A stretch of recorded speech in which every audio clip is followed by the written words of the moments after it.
Candy Davis and John Davis made a remarkable duo. Hundreds of children's lives were changed by what began as a missionary journey, especially the lives of 3 black girls. Decent deeds are done by decent people without expecting anything in return, yet it's amazing how these girls opted to pay Candy back. Welcome to USA Stories channel. Do not forget to subscribe and activate the bell button to receive all new updates. Now let's go to the story. It was obvious that John Davis had discovered the treasure he had been searching for his entire life when he met Candy in their last year of college. Here was a woman whose principles were deeply ingrained in her faith, and which he completely agreed with. She seems to have been crafted just to complement him and go hand in hand. Finding the correct partner was crucial for someone with a missionary's heart.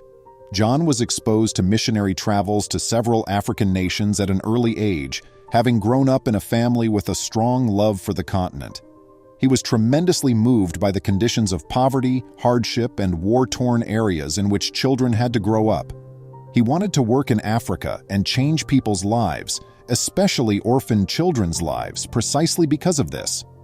Candy had also known since she was a small child that she wanted to work in a field that allowed her to practice her religion. She decided to pursue a career in teaching because she believed it would be the best opportunity to inspire a new generation of kids to pursue their dreams. The image was finally complete when she met John. 3 years into their marriage, the pair went to an orphanage in the little town of Otutula, Nigeria, on their first missionary journey. They helped to renovate the facilities and gave the locals instructional materials and useful skills so they could try to make a life under very difficult conditions for approximately a month. Additionally, the couple chose to adopt and raise 3 orphaned sisters back in America after falling in love with them.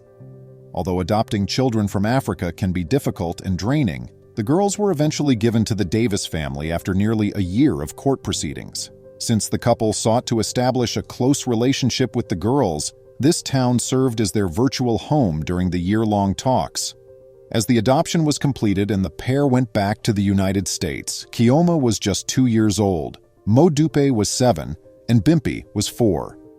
Although there were more options back in the States, the girls had to make a significant adjustment.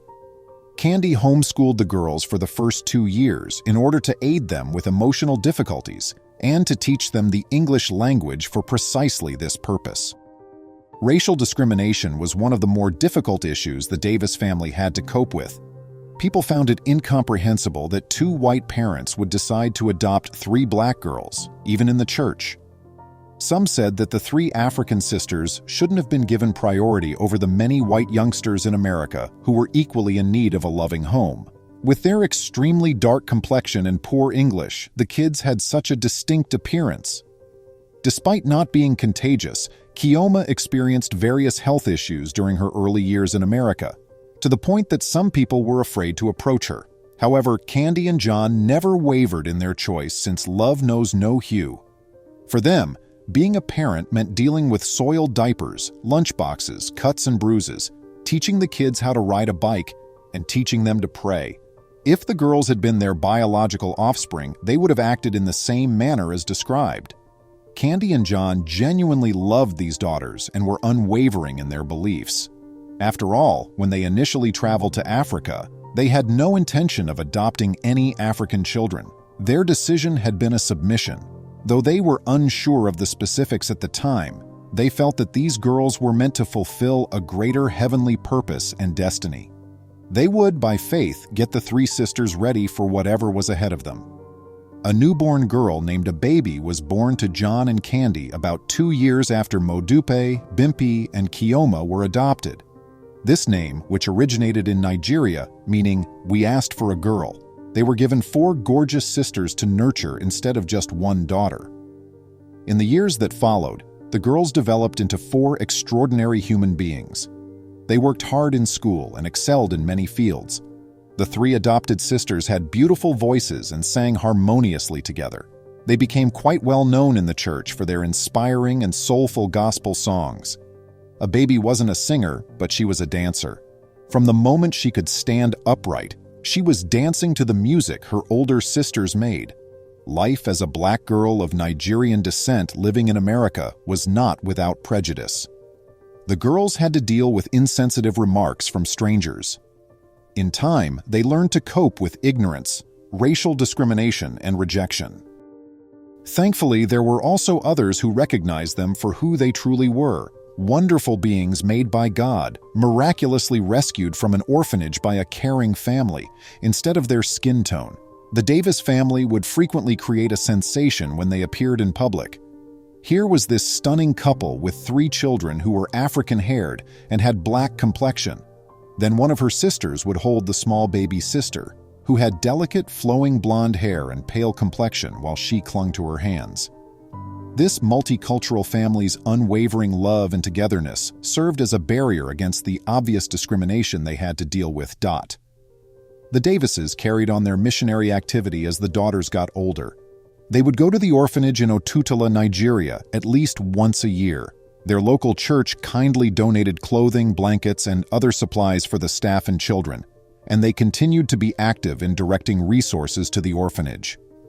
Giving their 3 eldest girls the chance to maintain ties to their Nigerian background was another reason the Davis family continued to support the orphanage. Despite their complete assimilation into American culture, the girls' parents desired that they retain a sense of their heritage.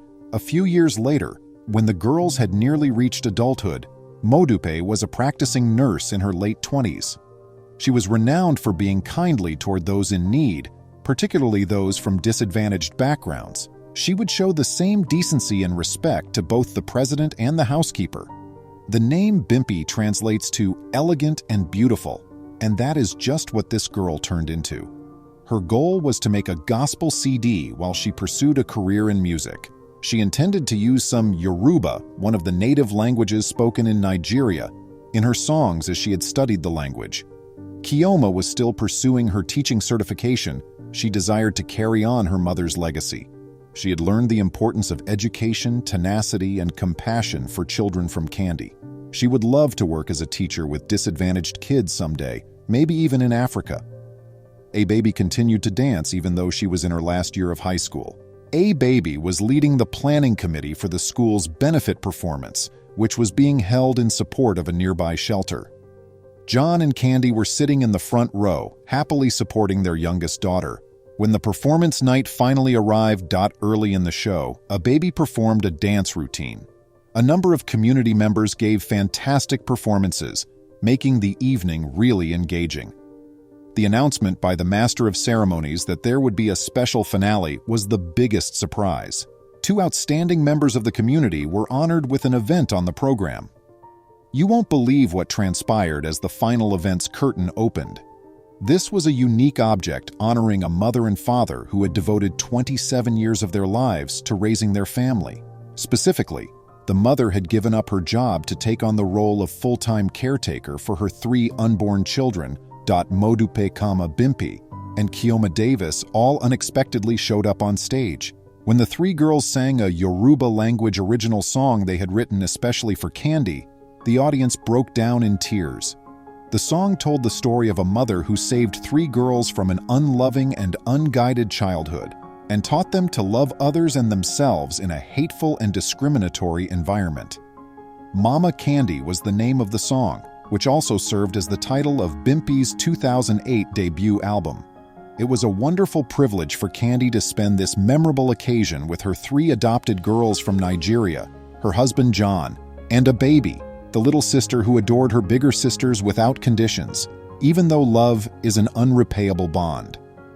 How do you feel about adoptions from overseas? Do you think you could adopt 3 siblings at once? Please remember to subscribe to our channel, give us a thumbs up, and turn on the notification bell so you won't miss any of our videos. If you enjoyed the tale, the next video that plays on your screen will probably move you too.